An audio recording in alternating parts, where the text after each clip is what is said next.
Encounter news, अब लेंगे हर खबर की खबर। राष्ट्रीय स्वयंसेवक के शताब्दी वर्ष में 3 जनवरी को दशहरा मैदान पर होने जा रहे घोष वादन कार्यक्रम में संघ प्रमुख डॉक्टर मोहन भागवत दोपहर 3:30 बजे पहुंचे। वहीं दोपहर 2 बजे से आमंत्रित स्वयंसेवकों का कार्यक्रम स्थल पर पहुंचना शुरू हो गया था। संघ प्रमुख के पहुंचने के बाद ही घोष वादन शुरू हुआ। इस दौरान पूर्व लोकसभा स्पीकर सुमित्रा महाजन, नगरीय प्रशासन मंत्री कैलाश विजयवर्गीय, सांसद शंकर लालवानी, महापौर पुष्यमित्र भार्गव समेत तमाम जनप्रतिनिधि और प्रशासनिक अधिकारी मौजूद रहे। हाथ में कोई स्वर लिपि नहीं है, सब स्मृति में रखकर इतनी सारी रचनाएं बजाना आसान काम नहीं है। संगीत अनुरागी तो सब है, लेकिन संगीत साधक सब नहीं है। अपना अपना काम करने के बाद समय निकालकर इसका अभ्यास कर उन्होंने यह प्रस्तुति दी है। मोहन भागवत ने कहा कि जो कार्यक्रम आपने देखा, इतनी सारी रचनाएं बजाने वाले सभी संगीत साधक नहीं है, सभी अपना अपना समय निकाल कर प्रस्तुति दे रहे हैं। इतना परिश्रम करके इतना अच्छा वादन कर सकते हैं, कार्यकर्ताओं ने देख देख कर सीखा। पहले मिलिट्री और पुलिस ही थी जो वादन करती थी, उनकी धुन सुनकर स्वर लेकर आना, एक धुन लाने में 10-10 दिन लगते थे। उन्होंने कहा संघ के पास धन नहीं था, कहीं भोजन में गई दक्षिणा मिल जाती थी। वहीं स्वयंसेवकों को समझ आया कि संगीत विदेशों से लेना पड़ता है। वहीं संगीत तो सभी के लिए है, संचलन और व्यायाम के लिए भारतीय तालों के आधार पर वादन शुरू हो गया। इसकी एक प्रेरणा है देशभक्ति, जो दुनिया में सभी के पास है, वो हमारे पास ना हो, ऐसा नहीं होना चाहिए। संघ प्रमुख ने कहा कि हम दंड सीखते हैं, वो प्रदर्शन के लिए नहीं सीखते, न ही झगड़े के लिए सीखते हैं। लाठी चलाने वालों को वीर गति प्राप्त होती है क्योंकि वो डरता नहीं। सभी में एक होने के लिए व्यक्ति अपने आप को संयमित करता है और सभी के साथ चलता है। सामने एक प्रमुख है, उसके हाथ में एक डंडा है, सब कुछ एक अनुशासन में है।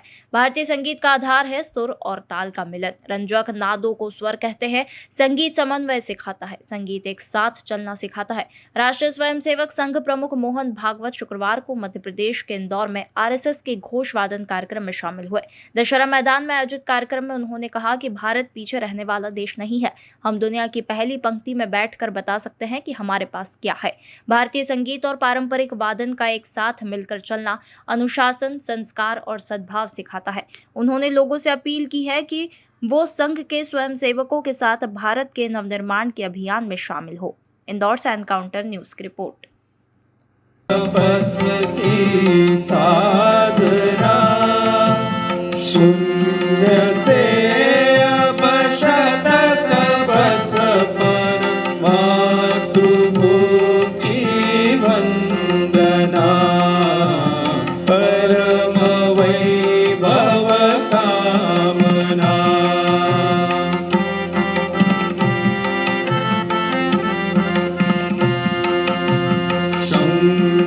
ध्वनि का स्वर निनादित पूर्ण नभ आह्लादितम्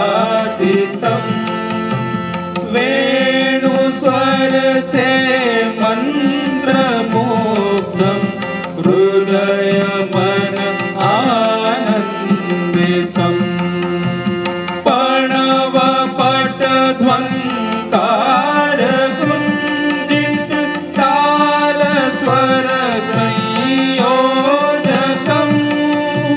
जयतु भारतम् यह हर हृदय की अर्चना मातृभूमि वंदना परम वैभव कामना।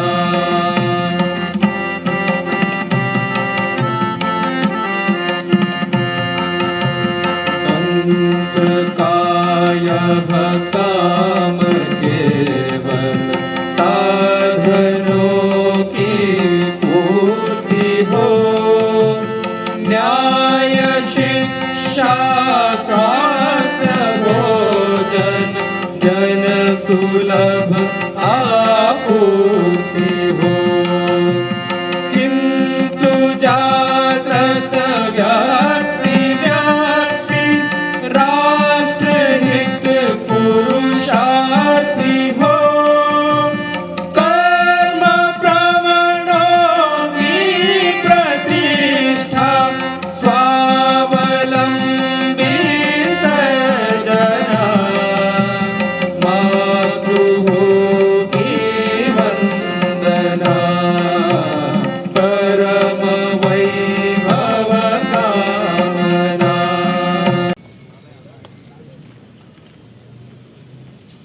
आज के कार्यक्रम के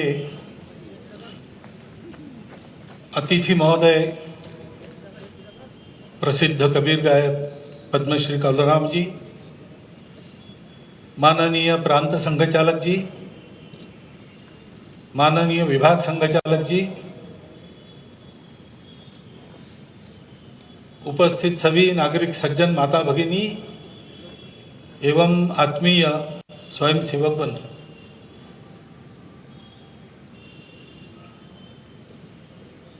जो कार्यक्रम आपने देखा,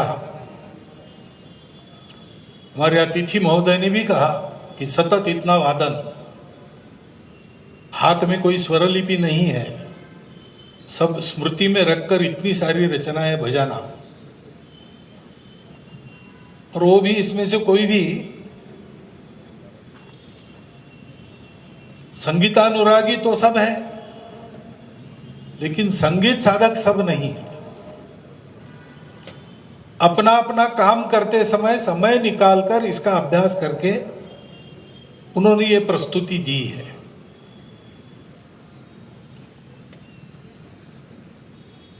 और इसके लिए स्वाभाविक सभी को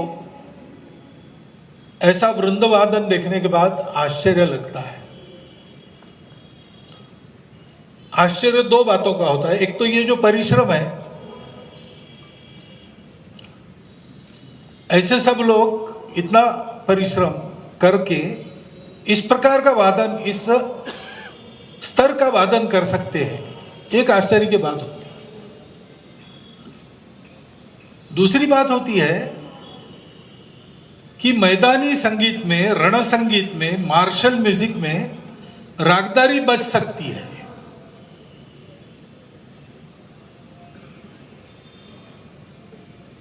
लेकिन ये दूसरी बात वैसे आश्चर्य की बात नहीं है। रण संगीत की परंपरा हमारी भी थी, लुप्त हो गई थी, वो फिर से प्रकट हो रही है। एनकाउंटर न्यूज, अब लेंगे हर खबर की खबर।